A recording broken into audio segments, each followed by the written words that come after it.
The orbital platform gleamed like a small moon above the ancient world of Sanctuary Prime. Inside its vast conference hall, representatives from 47 different species gathered to witness history. Ambassador Ji-won Park stood at the central podium, her simple black suit a stark contrast to the elaborate garments and biological forms surrounding her. She held a data tablet in her hands, but she didn't look at it. She had memorized every word. 15 years ago, humanity sent its first message into the void. Ji-won began, her voice steady and clear. We didn't know if anyone would answer. We didn't know if we were alone.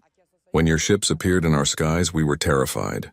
Not because you were different, but because we finally understood how small we truly were. She paused, letting the translation devices catch up in dozens of languages. Some species heard her words as musical tones. Others received them as scent patterns or svetovy impulse flashing across screens. But the meaning reached everyone. Today, we signed the Terran Trade Concordat. This document represents more than commerce. It represents trust. You are trusting us, the newcomers, the children of the galaxy, to trade honestly and work fairly among civilizations that have existed for thousands of years. We will honor that trust. The hall erupted in the varied sounds of approval. The insectoid creche clicked their mandibles in rhythm. The gaseous Velorn shifted colors from blue to warm gold. Even the stoic Dramek, who rarely showed emotion, tapped their claws against their benches in acknowledgement. Captain Minho Kang watched from the observation deck above, his arms crossed over his uniform. The ECS Horizon, his ship, was docked at the platform's military wing. He had been Ji-won's unofficial guardian for 3 years now, and he had learned to read her better than most. Today she seemed genuinely happy. She's good at this, said Dr. Yuna Lee, standing beside him. The xenobiologist had known Ji-won since their university days back on Earth. She actually believes every word she says. That's what makes her dangerous, Minho replied with a slight smile. She makes everyone else believe it too. Down in the hall, Ji-won finished her speech and pressed her thumb to the digital document. One by one, the alien representatives did the same, each in their own way. Some used tentacles, others projected light. One simply thought at the device until it registered approval. The Concordat was now law. The celebration lasted for hours. Ji-won moved through the crowds, speaking with delegates, remembering names and customs, never showing fatigue even though Minho knew she had been awake for 20 hours preparing for this moment. She laughed with the Velorn about their philosophical poetry. She discussed agricultural techniques with the creche. She even managed to get the Dramek to tell her about their world's crystal formations, which they rarely shared with outsiders, but not everyone was celebrating. In a private chamber far from the main hall, 3 Vrexian commanders met in secret. Their species resembled Earth's large reptiles, but they stood upright on powerful legs, and their eyes held cold intelligence. High Commander Taejin, the largest of them, slammed his clawed fist against the metal table. 15 years, he hissed. 15 years, and these humans have taken everything we worked centuries to build. They ended the war between Helios and Nirvan. Those were our client states. Our conflicts to manage, our profits to collect. The Council seems to love them, another commander said bitterly.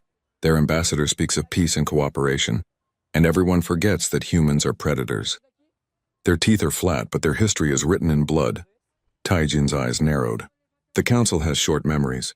Perhaps they need to be reminded that words mean nothing without strength to back them, and that newcomers should know their place. The next morning, Ji-won sat in her quarters reviewing reports. The Concordat was signed, but there was always more work. Trade routes to establish, disputes to mediate, relationships to maintain.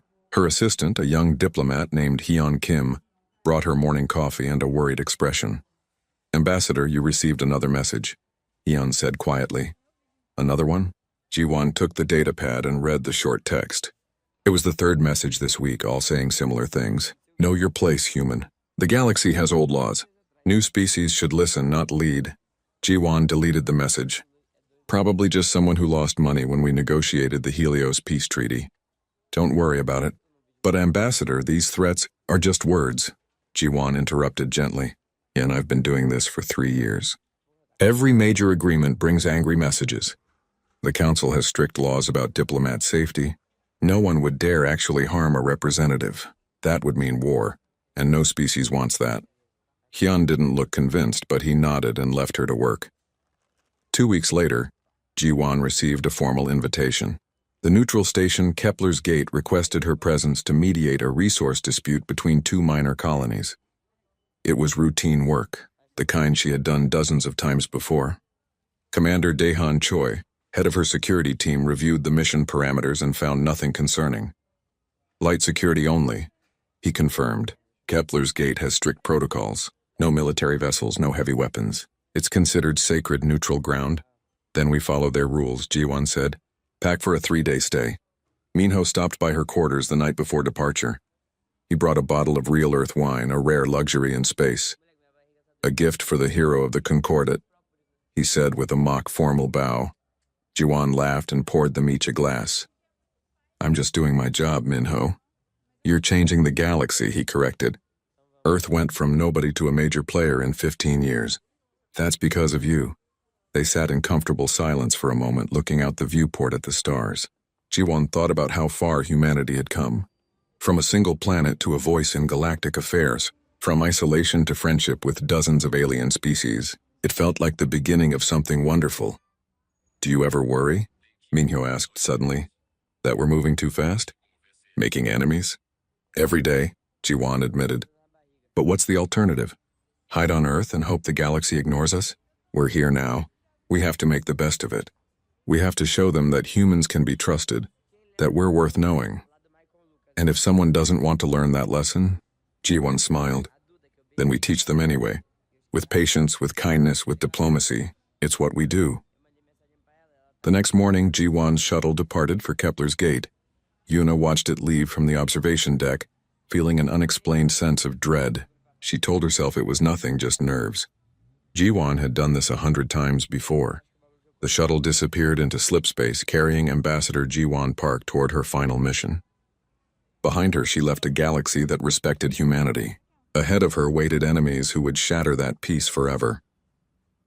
Kepler's Gate hung in the darkness between 3 star systems, a massive station built by the Council centuries ago as neutral territory. Ships from every species docked here without fear. Wars stopped at its borders. Blood feuds were forgotten within its walls, or at least that was how it was supposed to work. Commander Daehan Choi didn't like the place. 20 years of military service had taught him to trust his instincts, and his instincts were screaming that something felt wrong. But he couldn't point to anything specific. The station was exactly as advertised. Clean, organized, heavily monitored by Council peacekeepers. His small security team of 6 had passed through every checkpoint without incident. You're being paranoid, Ji-won told him, as they walked toward the mediation chamber. This is the safest place in the galaxy. Safe for everyone except the person I'm supposed to protect, Daehan muttered. He had argued for bringing more security, but the station's protocols were absolute. Light security only, no exceptions. Even for ambassadors. The mediation chamber was a circular room with a high ceiling. Delegates from 2 minor colonies sat on opposite sides, both looking angry and tired. A council observer, an elderly Dramek named Kelvin, stood at the center. He bowed respectfully when Ji-won entered. Ambassador Park, thank you for coming. This dispute has lasted 3 months. Your reputation for fairness precedes you. Ji-won smiled and took her seat. Yeon sat beside her, ready to take notes. Daehan positioned his team around the room's perimeter, following standard protocol. Everything seemed normal. The mediation began. Both colonies claimed rights to an asteroid field rich in rare minerals. Both had treaties they insisted proved ownership. Both refused to compromise. It was tedious work, but Ji-won was patient. She listened to every argument, asked clarifying questions, looked for common ground. 2 hours into the session, Daehan noticed the staff behaving strangely. Station workers had been moving in and out of the room, bringing water and documents as needed. But now several new workers had appeared and they were standing too still, watching too carefully. His hand moved toward his sidearm. That's when everything went wrong. The new workers moved with military precision. They drew weapons that should never have made it through station security. Energy pistols, illegal neural disruptors, blades coated with alien poisons. Daehan's training took over instantly. He fired at the nearest attacker, dropping him. His team reacted, forming a protective circle around Ji-won. But there were too many attackers and they had the advantage of surprise. One of Daehan's guards fell, then another. The assassins wore armor under their worker uniforms. They had planned this carefully. "Get the ambassador out," Dahan shouted, firing twice more. He hit one attacker in the chest, but his weapon merely sparked off hidden armor plating. These weren't ordinary station workers. They were professional killers. Jiwan stood frozen for a moment, unable to process what was happening. Council observer Kelvin tried to activate the emergency alarm, but an assassin shot him. The old Dramak collapsed, his crystal-like skin cracking. The colony delegates tried to run for the exits, but the doors had been sealed. Hyun grabbed Jiwon's arm and pulled her toward the back of the room. "Ambassador, we have to move." But there was nowhere to go. The assassins had blocked every exit. Dahan and his remaining guards fought desperately, but they were outgunned and outnumbered. One by one, the guards fell. Dahan took a blast to the shoulder and went down, but he kept firing from the ground, buying seconds, buying time for nothing. Jiwon understood then that she was going to die. She stood straight, facing her killers with dignity. "Why?" she asked. "What could possibly be worth this?" The lead assassin was Vrexian. His species was obvious from his reptilian features. He aimed his weapon at her heart and spoke in perfect human English. "You changed too much, too fast. The galaxy has an order. Humans forgot their place. There will be consequences," Jiwon said quietly. The council does nothing," the Vrexian interrupted. 46 ambassadors have died in council history. No one has ever faced real justice. Your death will be investigated, blamed on terrorists, and forgotten. Your people will accept compensation and move on. That's how this works. Jiwon thought of Earth, of humanity reaching for the stars, of all the progress they had made. She thought of Yuna and Minho and all the people who believed in her work. She thought of Hyun trembling beside her, too young to die in a place like this. "You're wrong," she said. "You don't know humans at all." The Vrexian fired. Jiwon Park fell, and the golden age of humanity's diplomacy fell with her. The assassins killed everyone else in the room. The colony delegates, the council observer.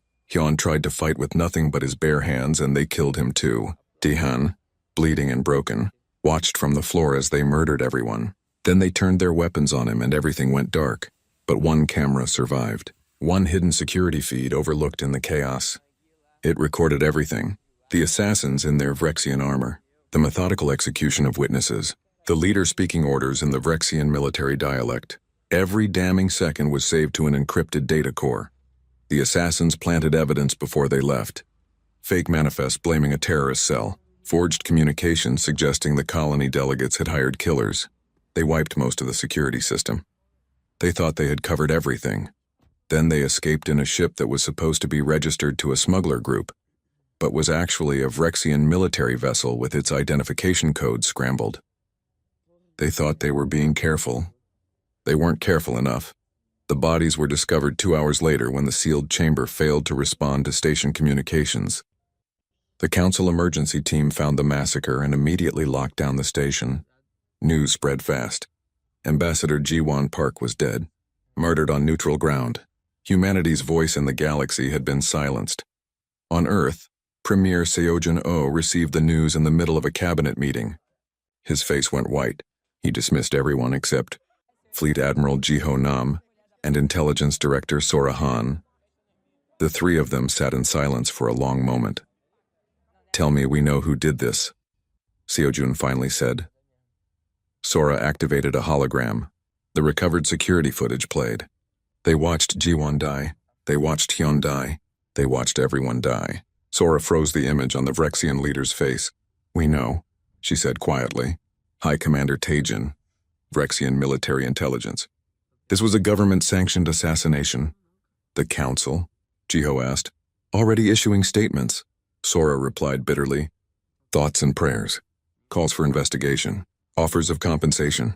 How much?" Seojun's voice was cold. 2 million credits. Seojun laughed, a harsh sound without humor. "They murdered our ambassador and want to pay us the price of a nice house." He stood and walked to the window, looking out at Earth below. "What's the council's track record on ambassador assassinations?" 46 previous cases, Sora said. 2 resulted in any justice. Both times the killers were already dead. Seojun turned back to face them. His expression was calm, but his eyes held something dangerous. "Contact all our diplomatic staff. Every human in council space. Bring them home. Close the embassies. Recall the trade vessels. All of them. Sir, that will send a message that we're withdrawing from galactic affairs entirely, Jiho warned. Good, Seojin said. Let them think we're grieving and retreating. Let them think we're accepting this. Let them think humans are soft. He looked at Jiho. How long would it take to mobilize the full fleet? Jiho understood immediately. 3 months. Maybe 2 if we skip some safety protocols. Skip them. Mobilize everything. Every ship, every weapon, every soldier. I want production facilities at maximum capacity. The colonies, too. All of them. The council will notice that level of activity, Sora said. I don't care, Seojin replied. They killed Ji-won Park. They killed 17 people on neutral ground. They think there will be no consequences. He smiled, and it was not a kind smile. They're about to learn what happens when you murder a human ambassador. Earth mourned in a way the galaxy had never seen. Every city went dark for one night. Every ship in human space turned off its exterior lights. For 12 hours, humanity stood in darkness, remembering Ambassador Ji-won Park. Billions watched her funeral in Seoul, where her family had lived for 6 generations. Her parents were too old to travel to space, so space came to them. Dr. Yuna Lee stood at the funeral, delivering a speech she could barely get through. Her voice broke 3 times. She remembered their university days, their late-night debates about humanity's place in the cosmos.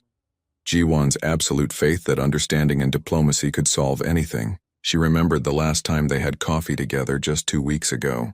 Ji-won had been so happy, so proud of the Concordat.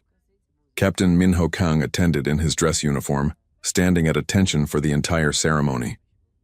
He had failed to protect her. It didn't matter that he was light years away when she died. He had promised himself he would keep her safe, and he had failed. The guilt was a physical weight. The galaxy sent messages of condolence. The council issued a lengthy statement expressing shock and sadness. They promised a thorough investigation. They offered 2 million credits in compensation, which worked out to about $2,000 per person killed. Many species sent flowers, a human custom they had learned. The flowers arrived in cargo ships and filled entire warehouses, but they did not send justice. In a secure bunker beneath the capital, Earth's leadership gathered for a meeting that would change everything. Premier Seojun Oh sat at the head of the table, flanked by Fleet Admiral Jiho Nam and Intelligence Director Sora Han. Around the table sat the leaders of humanity's 100 colony worlds, appearing through hologram projections. The investigation is a joke, Sora said, pulling up files. The council interviewed station staff, looked at the planted evidence, and concluded it was probably a terrorist group. They're recommending we accept compensation and move on. Standard procedure, apparently. How standard? Asked the governor of Titan Colony. 47 ambassadors murdered in council history, Sora replied. This is number 47. In 2 cases, justice happened because the killers were already dead from other causes. Every other time, the council investigated, found nothing, and paid money. The families accepted because that's how it works in galactic politics. You don't start wars over diplomats. Show them the real evidence, Seojin ordered. Sora activated the hologram. The recovered security footage played. Everyone watched in silence as Ji-won Park died. As Hyun Kim died. As Dehan Choi and his team were executed. The Vrexian assassins were clearly visible. Their leader's face was captured in perfect detail. High Commander Tajin, Sora said. Vrexian military intelligence. We've tracked the escape ship back to a Vrexian military base. We've intercepted communications confirming government knowledge. This was ordered from the highest levels of their command structure. Why? Someone asked. We ended their war, Jiho explained. When Ji-won brokered peace between Helios and Nirvan, the Vrexians lost 2 client states. They lost influence, territory, and profit. Killing her was meant to be a message. Humans rise too fast, push too hard. They wanted to put us back in our place. The Mars governor leaned forward. What does the council say about this evidence? They haven't seen it, Sora said. We haven't shared it. Why not? Seojun answered. Because the council won't do anything with it. They'll study it, debate it, form committees. In 5 years, they might issue sanctions, maybe trade restrictions. They won't risk war with the Vrexians over 1 human life, or 17 lives. They've proven that 46 times before. So what do we do? Asked the Europa governor. Accept the money? Let them think humans are weak? No, Seojin said quietly. We teach them what happens when you murder a human. Yuna Lee was brought into the meeting late after the governors had seen the evidence. She looked exhausted, her eyes red from crying. Seojin offered her a chair. Dr. Lee, you were Ambassador Park's closest friend. We need to know something. What would she want us to do? Yuna laughed bitterly. Jiwon would want peace. She'd want dialogue. She'd want us to be better than them. She paused. But Jiwon is dead because she believed in those things. Because she thought the council's laws meant something. We found something in her personal effects, Sora said gently. A message recorded 3 days before her death. We think you should hear it. The hologram shifted. Jiwon appeared, sitting in her quarters, speaking into a camera. She looked tired but peaceful. If you're watching this, something went wrong, Jiwon's recording said. I've made a lot of enemies making peace, and I know some of them would rather see me dead. So I'm recording this just in case. She smiled sadly. Don't let them make you monsters. Don't let my death turn humanity into something ugly. But also don't let them make you victims. The galaxy respects strength. I tried to show them we had other kinds of strength, wisdom, and patience and fairness. If that didn't work, if they killed me anyway, then maybe the galaxy needs a different lesson. The recording ended. The room was silent. She knew, Yuna whispered. She knew they might kill her. Yes, Seojin said. And she went anyway because she believed in what she was doing. Now we have to decide what we believe in. Fleet Admiral Jiho pulled up a tactical display. We have 117 ships in active service. Another 300 in various stages of construction. If we mobilize completely, if we call up reserves and activate the colony fleets, we could field 800 combat vessels in 2 months. The Vrexians have over 2,000 ships, someone objected. The Vrexians have ships designed for council-style warfare, Jiho corrected. Energy shields, plasma weapons, battles that follow rules and protocols. We designed ships to kill. He brought up schematics.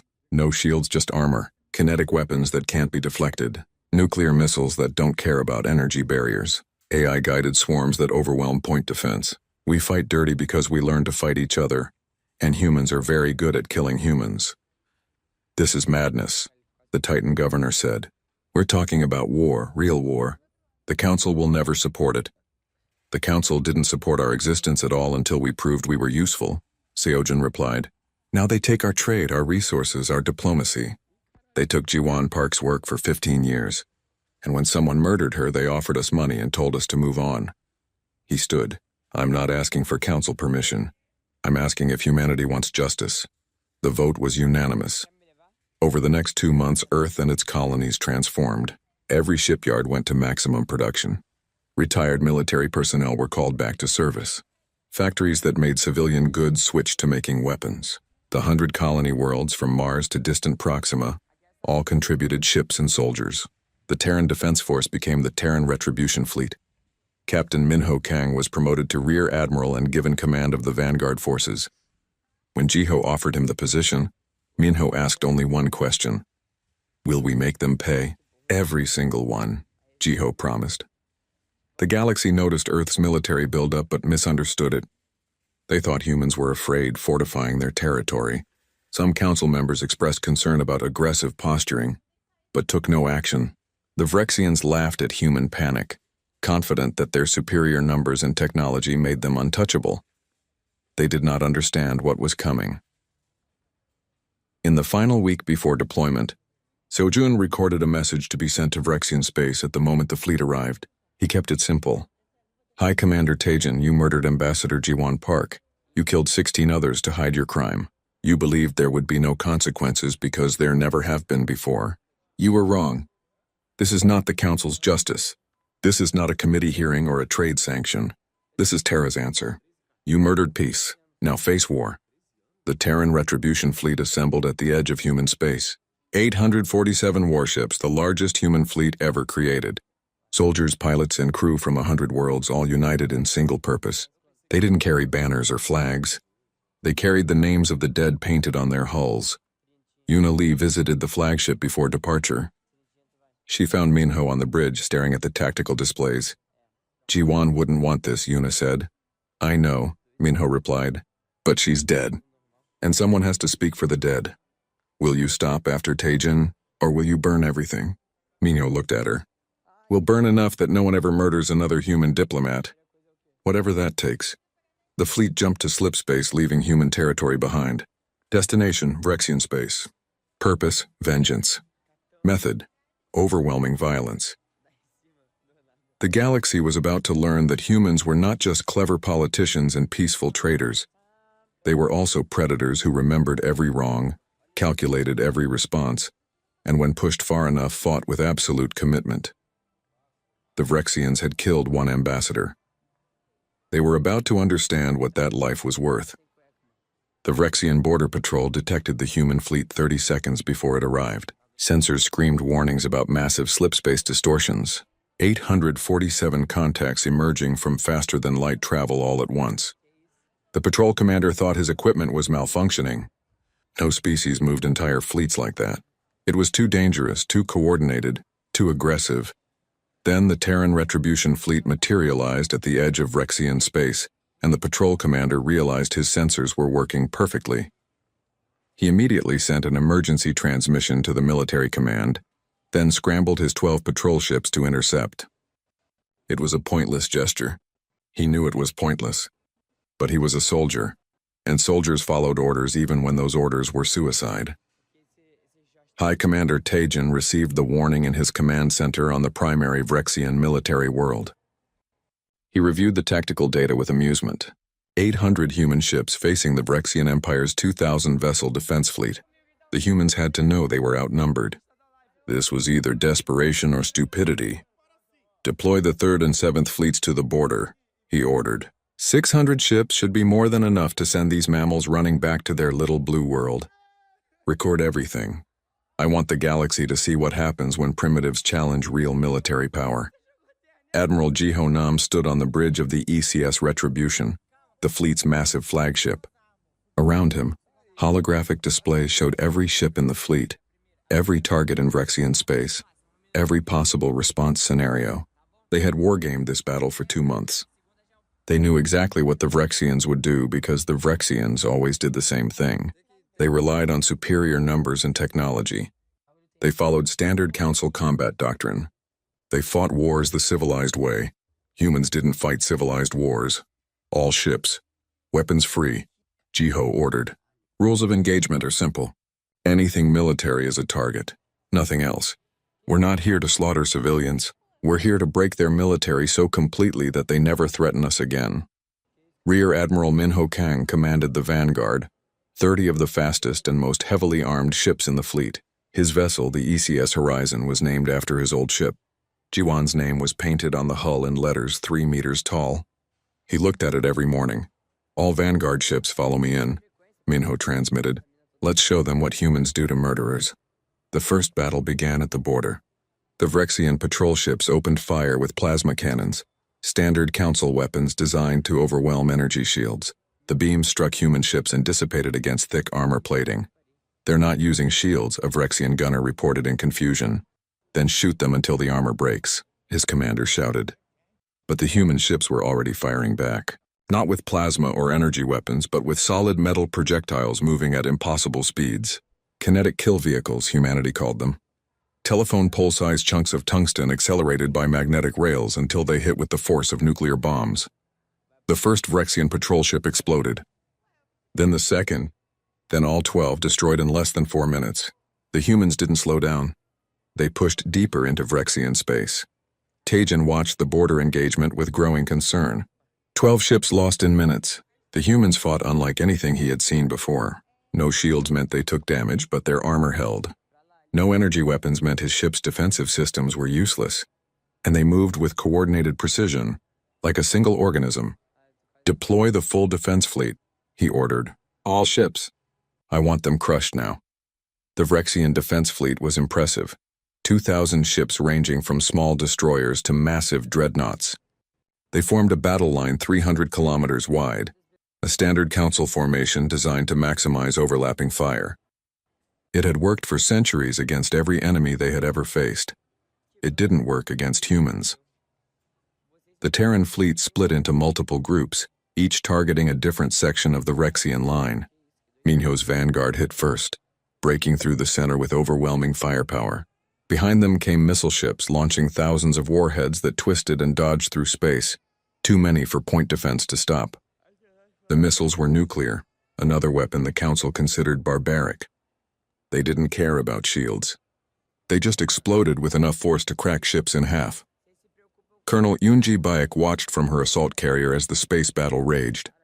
She commanded the 3rd Marine Division, 15,000 soldiers waiting for their turn. Naval battles were impressive, but Marines won wars by taking ground, or in this case, taking stations and planets. "How long until we can drop?" she asked her tactical officer. "Admiral Kang is clearing a path now." 20 minutes. Yoonji checked her gear one more time. She had fought in the Mars Rebellion, the Europa Crisis, and 3 different corporate wars. She had seen combat on asteroids, in space stations, and in underground bunkers, but she had never fought aliens before. She wondered if they would be harder to kill than humans. Probably not. Everything died if you shot it enough. The space battle lasted 6 hours. The Vrexians had numbers and experience. They had better energy weapons and more advanced shields. They had been fighting wars for 500 years, but humans had been fighting wars for 5,000 years. They had been killing each other with progressively better weapons since they learned to sharpen stones. They had built entire economies around warfare. They had written books about strategy, philosophy, and the art of violence. Every major human advancement in technology had been weaponized. They were very, very good at destruction. When the battle ended, the Vrexian defense fleet was destroyed. Of 2,000 ships, fewer than 300 survived, and those only because they ran. Human losses were 104 ships damaged, 37 destroyed. Casualty ratio: 20 Vrexian ships for every human one. Taejin stared at the tactical display in disbelief. Impossible. Humans were supposed to be weak, diplomatic, soft. They talked about peace and cooperation. They didn't fight like this. They weren't supposed to fight like this. "Sir, the human fleet is advancing toward the inner systems," his tactical officer reported, voice shaking. "They're not stopping. They have to stop," Taejin said. This was a battle, not a war. They proved their point. Now they'll negotiate, but the humans didn't stop. They pushed deeper into Vrexian territory, targeting military installations, weapons factories, shipyards. They didn't attack civilian population centers. They didn't orbital bombard cities. They weren't monsters, but they systematically destroyed every military asset they could find. Colonel Yoonji led her Marines in orbital drops on 3 worlds. They hit military command centers, communication hubs, and ammunition depots. The Vrexian ground forces fought hard, but they had never faced anything like human Marines. Soldiers who wore powered armor and carried weapons that fired depleted uranium rounds. Soldiers who called down precision strikes from orbit. Soldiers who had trained in 100 different types of combat because human warfare was diverse and brutal. One Vrexian commander surrendered after watching a single human squad destroy an entire battalion. "What are you?" he asked Yoonji in disbelief. "We're the species that killed our own ambassadors for 1,000 years before we even reached space," Yoonji replied. "You really shouldn't have killed one of ours." Admiral Jiho's fleet reached the Vrexian homeworld after 3 weeks of fighting.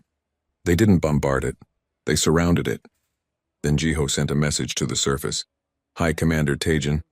You will surrender yourself and every person involved in the assassination of Ambassador Jiwon Park. You will do this within 12 hours, or we will start destroying your orbital infrastructure. We won't harm civilians, but we will leave your world cut off from the rest of the galaxy until you comply. You murdered 1 human. We're willing to sit here for years if necessary." Taejin had run out of options. His fleet was destroyed. His military infrastructure was crippled. The Council had sent messages asking for peace talks, but they hadn't sent help. No one was coming to save the Vrexian Empire. He surrendered after 6 hours. The humans brought him and 43 other military leaders aboard the ECS Retribution. They were not mistreated. They were given food, water, and medical care. They were treated according to human laws regarding prisoners of war. But they were definitely prisoners. Minho Kang watched as they were led to the brig. He felt nothing. No satisfaction, no triumph, just cold purpose. These people had killed Jiwon. They had killed Hyun. They had killed Daehan and his team. They had murdered 17 people and thought there would be no consequences. "Take them to Earth," Jiho ordered. "They'll face trial there." The Terran Retribution fleet had entered Vrexian space with 847 ships. They left with 768 ships and 43 prisoners. They had fought a war, won it decisively, and were going home. The galaxy watched in shock. The Council sent urgent messages demanding explanations. Other species watched the battle recordings and realized everything they thought they knew about humans was wrong. Premier Seojun received Jiho's report from Earth. The war was over. Human casualties: 4,312 dead, 8,000 wounded.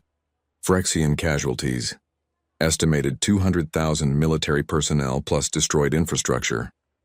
The trial began 3 months after the war ended. It was held on Earth in the International Criminal Court in The Hague, a building that had seen centuries of human justice. High Commander Taijin and 43 other Phyrexian officials sat in the defendant's box, watching as humanity prepared to judge them. The prosecution was led by a former war crimes investigator named Prosecutor Jaemin Cho. He had spent his entire career prosecuting humans who committed atrocities. Now he would prosecute aliens using the same laws. The trial was broadcast to every world in the galaxy. Everyone would see what happened when you murdered a human ambassador. Jaemin began by showing the security footage. Every species in the galaxy watched Jiwon Park die. They watched the methodical execution of witnesses. They watched Phyrexian soldiers in clear view of cameras, making no attempt to hide their identity because they believed there would be no consequences. This was not a random act of violence, Jaemin explained. This was a planned government-sanctioned assassination. The defendants believed they were above consequences because, historically, they were correct. Ambassador murders in Council space go unpunished. But this is not Council space. This is Earth, and we have different standards. The defense argued that the trial was illegal. Earth had no jurisdiction over Phyrexian citizens. The Council should handle this matter according to galactic law. It was a reasonable argument by Council standards. The judge, an elderly woman named Chief Justice Miran Choi, listened patiently before responding. The Council had its chance for justice.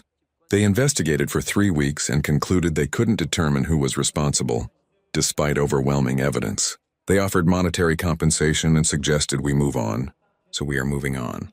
Without them, the trial lasted 4 weeks. Evidence was presented in exhaustive detail.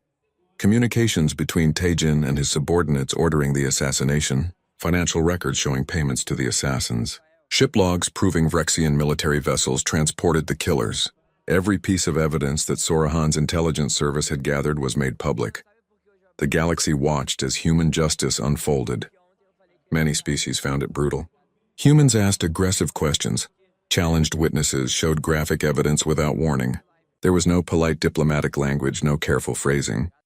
Just facts and accountability. Dr. Yuna Lee testified for 3 hours. She described Jiwon as her closest friend, her moral compass, the person she most admired. She cried on the stand. The judges allowed her to take breaks. The prosecution was gentle with her. The defense tried to suggest Jiwon's diplomatic work had made her a legitimate target. Yuna's response was cutting. If doing your job peacefully makes you a legitimate target, then every one of you is legitimate. Every diplomat, every traitor, everyone who ever tried to build something instead of destroying it. You're saying peace is weakness. Ambassador Park died believing peace was strength. Your people proved her wrong. We're proving you wrong. The verdict was unanimous. Guilty on all counts. 44 individuals convicted of conspiracy to commit murder, and violations of diplomatic immunity. The sentences were immediate. Taijin and the operational commanders received execution. The planning staff received life imprisonment. Human justice was swift. Many species protested the executions. The Council issued statements about barbarism and the sanctity of life. Premier Seojun responded with a single question. Where were these concerns when our ambassador was murdered? The executions were carried out professionally and without cruelty, but they were broadcast across the galaxy. Everyone saw High Commander Taijin face human justice. He showed no remorse even at the end. His last words were defiant. You're proving you're monsters. Jaemin, standing nearby, replied softly, No, we're proving we're serious. After the trial, Earth announced the formation of the Terran Compact. It was not a request to join existing galactic institutions. It was the creation of something new. Premier Seojun outlined its principles in an address to the galaxy. For 15 years, humanity tried to work within the Council's systems. We followed your rules, respected your traditions, and believed your promises of protection. Ambassador Jiwon Park died because those promises were worthless. We will not make that mistake again. The Terran Compact had simple rules. Any species could join. Members would receive absolute protection from human military forces. In exchange, they would agree to one non-negotiable law. The murder of a diplomat was an act of war. War would be answered with total commitment. We're not offering peace through goodwill, Seojin continued. We're offering peace through certainty. Attack one of us, you attack all of us. And we've shown what that means. The response shocked everyone. Within a week, 17 species applied for membership. Within a month, 43. These were not major powers. They were smaller civilizations that had watched the Council fail to protect them for centuries. They looked at humanity's response to Ji-won's murder and saw something they had never seen before: actual consequences. The Galactic Council fractured. Half its members recognized that the old system was broken. The other half insisted that humanity had violated every principle of civilized behavior. The arguments lasted months. In the end, the Council lost most of its authority. Species stopped looking to them for protection or justice. They looked to Earth instead. Hyun Kim, who had died at Kepler's Gate, had a younger sister named Minji. She had been studying medicine when her brother was murdered. After the war, she changed her focus to diplomacy. She applied to the Terran Diplomatic Corps and graduated top of her class. When Earth needed a new ambassador to the galactic community, they chose her. Minji stood in the same council chamber where Ji-won had once delivered speeches about cooperation. But the atmosphere was completely different now. Species that had ignored human diplomats now listened carefully. No one interrupted. No one sent threatening messages. Everyone remembered what happened to the last people who murdered a human diplomat. "My name is Minji Kim," she began. "My brother Hyun died at Kepler's Gate, murdered alongside Ambassador Ji-won Park. I'm not going to talk about forgiveness or moving past tragedy. I'm going to talk about reality." She activated a hologram showing human fleet positions. The Terran military had not demobilized after the war. 800 ships remained on active deployment. Shipyards continued production. Every human colony maintained a defense force. "This is the new reality," Minji continued. Humanity tried peace through understanding. Ambassador Park gave 15 years of her life to that approach. She was murdered for it, so now we offer a different kind of peace, the peace of absolute certainty. We will not attack you. We will not invade your worlds. We will not interfere in your internal affairs. But if you harm a human, if you harm anyone under our protection, we will respond with overwhelming force, every time, without exception.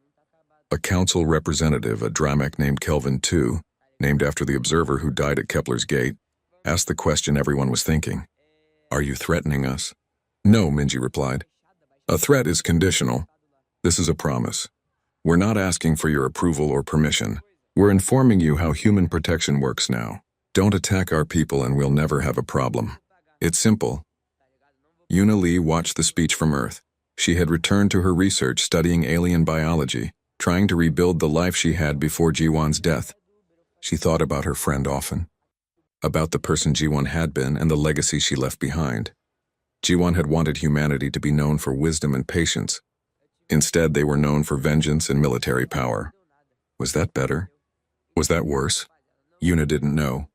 But she knew one thing: no one would murder another human diplomat. Not after what happened to the Vrexians. The Vrexian Empire never recovered its former power. 70% of their military capacity destroyed, their leadership executed or imprisoned, their territory under human oversight during Reconstruction. They would rebuild eventually, but they would rebuild knowing that humanity was watching, knowing that a second mistake would be their last. Min Ho Kang retired from active military service 2 years after the war. He had served humanity for 30 years and he was tired. He moved to a small colony world where he could see the stars clearly at night. Sometimes he thought about Ji-won, about the conversations they had, about her faith in diplomacy. "I'm sorry," he said once, standing on his porch, looking up at the galaxy. "I know you wanted us to be better than this." But he wasn't sure they could have been better. The galaxy didn't respect wisdom and patience. It respected strength and resolve. Humanity had both now. They were feared and respected in equal measure. Ships carrying the Terran Compact symbol traveled safely through space that had been dangerous for centuries. No one attacked them. No one threatened their crews.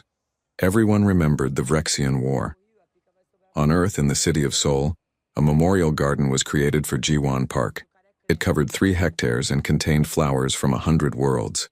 People came from across human space to visit it, to remember the ambassador who changed everything by dying. Her statue stood at the center, a simple figure in a simple suit holding a data tablet. The inscription at the base was from her final message: "If I fall, don't let them make you monsters, but never let them make you victims."